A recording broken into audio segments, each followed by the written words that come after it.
ঐক্যের কোনো বিকল্প আসলে আমাদের নেই। অকৃতজ্ঞতার ধাত আমাদের জাতি হিসেবে আছে, এটি দুঃখজনক, কিন্তু এটি সত্যি কথা। বারবার নিজেদেরকে মনে করিয়ে দেওয়া দরকার যে আজকে এই যে এখানে দাঁড়িয়ে আছি, তার পিছনে বহু মানুষের সংগ্রাম আছে, বহু মানুষের রক্ত আছে।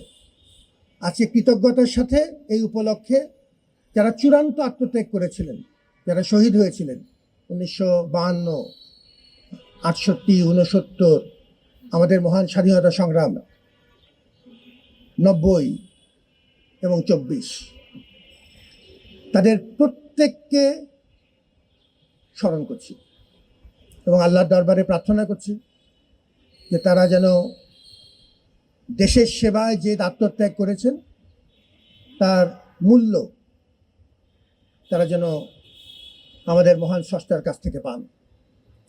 আজকে যারা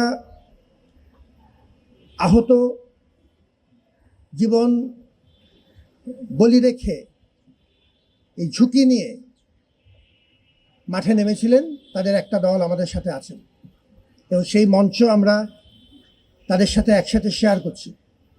এটি যে কোনো বিবেচনায় আমাদের একটি বড় পাওয়া। তাদের প্রতি অভিবাদন, সারা দেশ তাদের প্রতি কৃতজ্ঞ। জুলাইকে স্মরণ করা এই কারণেও দরকার, বারবার নিজেকে মনে করিয়ে দেয়া যে ঐক্যের কোনো বিকল্প আসলে আমাদের নেই।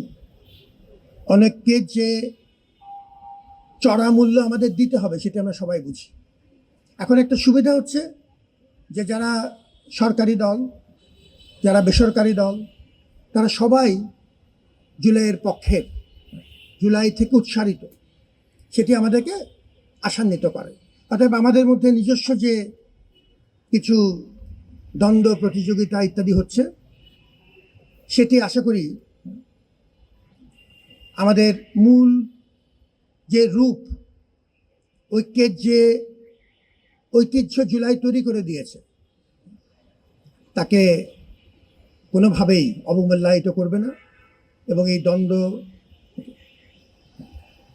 দিনের শেষে মিটে যাবে এবং আমরা সবাই মিলে আমরা জুলাইয়ের ঐতিহ্যকে ধারণ করব এবং সামনে এগিয়ে যেতে পারব। এটি আশা করার যথেষ্ট কারণ আছে। অনেক রকম না পাওয়ার বেদনা যেমন আমাদের আছে, সেটি সত্যি। কিছুটা আমরা উল্লেখ করেছি, কিছু বড় মাপের সংস্কার হওয়ার জন্য আমরা আশায় বুক বেঁধেছিলাম, সেটি হয়তো হয়নি, কিন্তু কিছু তো হয়েছেও। তত্ত্বাবধায়ক ব্যবস্থা ফেরত আসার একটি প্রেক্ষাপট তৈরি হয়েছে। এত রকম আঘাতের পরেও আমাদের অর্থনীতি মোটামুটি টিকে আছে।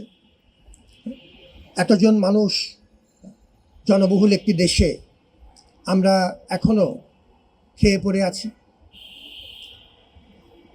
মন্দ ভালো মিলিয়ে একটি গণতান্ত্রিক প্রক্রিয়ার মধ্য দিয়ে আমরা একটি নতুন সরকার পেয়েছি।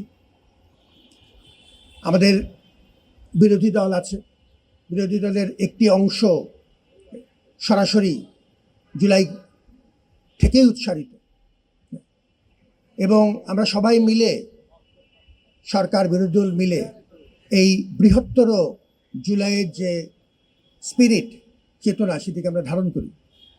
সুতরাং ঐক্যমত্যে পৌঁছানোর জন্য এখনো আমাদের অনেক সুযোগ বাকি আছে। এখনো এই পাটাতন তৈরি করা আছে, যে পাটাতন আমাদের এই ঐক্যভাবে মানুষগুলো তৈরি করে দিয়েছিলেন, সেটিকে আমরা কাজে লাগাতে পারবো।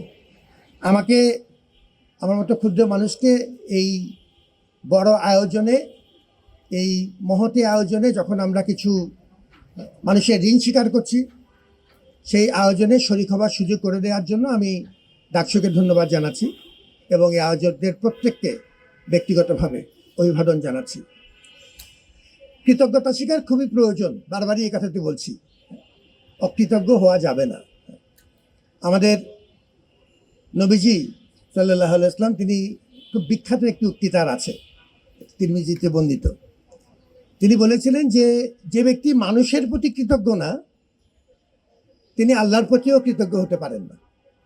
খুব মূল্যবান একটি কথা, আমাদের সেটি মনে রাখা দরকার।